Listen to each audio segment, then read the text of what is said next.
நெருங்கி வரும் 2026ஆம் ஆண்டின் சட்டமன்ற தேர்தல். விஜய்க்கு முட்டுக்கட்டையான சம்பவங்கள். தாவேகாவின் வளர்ச்சியும் வீழ்ச்சியும். நடிகர் விஜயின் தமிழக வெற்றிக் கழகத்தின் 3ஆம் ஆண்டு தொடக்க விழா நாளை கொண்டாடப்பட இருக்கிறது. 2026ஆம் ஆண்டு சட்டமன்ற தேர்தல் நெருங்கி வரும் நிலையில் தாவேக வளர்ச்சி குறித்தும் வீழ்ச்சி குறித்தும் இந்த காணொலியில் பார்க்கலாம். தமிழக சட்டமன்ற தேர்தலுக்கு இன்னும் ஓரிரு மாதங்களே இருக்கும் நிலையில் திமுக, அதிமுக போன்ற முக்கிய கட்சிகள் பலமான கூட்டணி அமைத்து தேர்தலை சந்திக்க தயாராகி வருகின்றன. தாவேகவுடன் கூட்டணி அமைக்கும் கட்சிக்கு ஆட்சி அதிகாரத்தில் பங்கு கொடுப்பதாக அக்கட்சியின் தலைவர் விஜய் வெளிப்படையாக அறிவித்த போதும் தற்போது வரை கூட்டணிக்கு எந்த கட்சியும் முன்வரவில்லை. தாவேக புதிய கட்சி என்பதாலும் விஜய்க்கு அரசியல் அனுபவம் இல்லை என்பதாலும் பல சிறிய கட்சிகள் கூட தாவேகவுடன் கூட்டணி வைக்க தயக்கம் காட்டி வருவதாக கூறுகின்றனர் அரசியல் விமர்சகர்கள். தாவேகாவின் அடிப்படை கட்டமைப்பு எப்படி உள்ளது? அவர்களின் இலக்கு எட்டப்பட்டுள்ளதா என்றால் புள்ளி விவரங்களின்படி இல்லை என்றே சொல்லப்படுகிறது.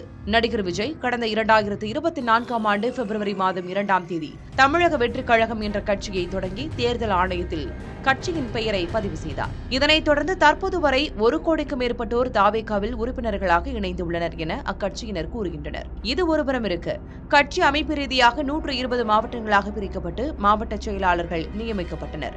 ஆனால் பல மாவட்டங்களில் பதவி கேட்டு பிரச்சினை எழுந்ததால் 120 மாவட்டம் என்ற எண்ணிக்கை 139ஆக உயர்த்தப்பட்டது. குறிப்பாக ஒரு தொகுதிக்கு ஒரு மாவட்டம் என்ற ரீதியிலும் பிரிக்கப்பட்டது.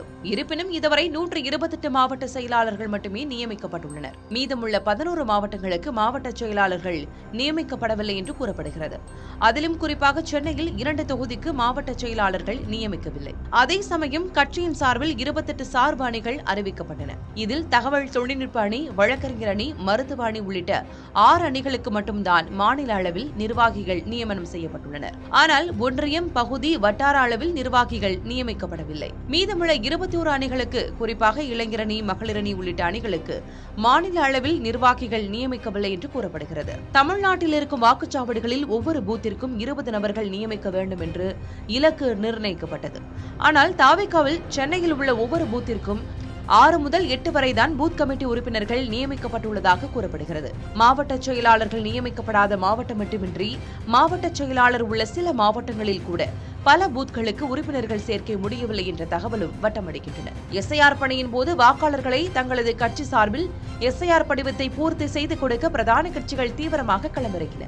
ஆனால் தாவேகாவின் பங்களிப்பு அதில் பெரிய அளவில் இல்லை என்றே கூறப்படுகிறது. கட்சி தொடங்கி 2 ஆண்டுகள் நிறைவு பெற்று 3ஆம் ஆண்டில் நாளை அடியெடுத்து வைக்க இருக்கும் நிலையில் அக்கட்சியின் அடிப்படை கட்டமைப்புகள் முறையாக இல்லை என பலரும் விமர்சித்து வருகின்றனர். கடந்த ஆண்டு கரூரில் விஜய் மக்கள் சந்திப்பு நிகழ்ச்சியில் 41 நபர்கள் உயிரிழந்த சம்பவம் விஜயின் அரசியல் பயணத்தில் முட்டுக்கட்டையாக மாறியது. அதேபோல தூத்துக்குடி மாவட்ட தாவேக பெண் பொறுப்பாளர் அஜிதா அக்னல் பதவி கேட்டு கட்சி அலுவலகம் வந்தபோது விஜயின் காரை மறித்து முற்றுகையிட்ட முயன்றார். அப்போது காரை நிறுத்தாமல் விஜய் சென்றது சர்ச்சையானது. பேரிடரில் பாதிக்கப்பட்ட மக்களை நேரில் சந்திக்காமல் கட்சி அலுவலகத்திற்கும் நட்சத்திர ஹோட்டலுக்கும் வரவழைத்து நிவாரணம் கொடுப்பது என பல்வேறு சம்பவங்கள் விமர்சனத்திற்கு ஆளாகின. விஜயின் மக்கள் சந்திப்பு நிகழ்ச்சிக்கு வரும் கூட்டம்தான் விஜய்க்கு மிகப்பெரிய பிளஸ் பாயிண்டாக அமையும் என கட்சியினர் கூறி வந்தாலும் இது ஓட்டாக மாறுமா என்பது தேர்தல் முடிவுக்கு பின்னரே தெரிய வரும் என்கின்றனர் அரசியல் விமர்சகர்கள்.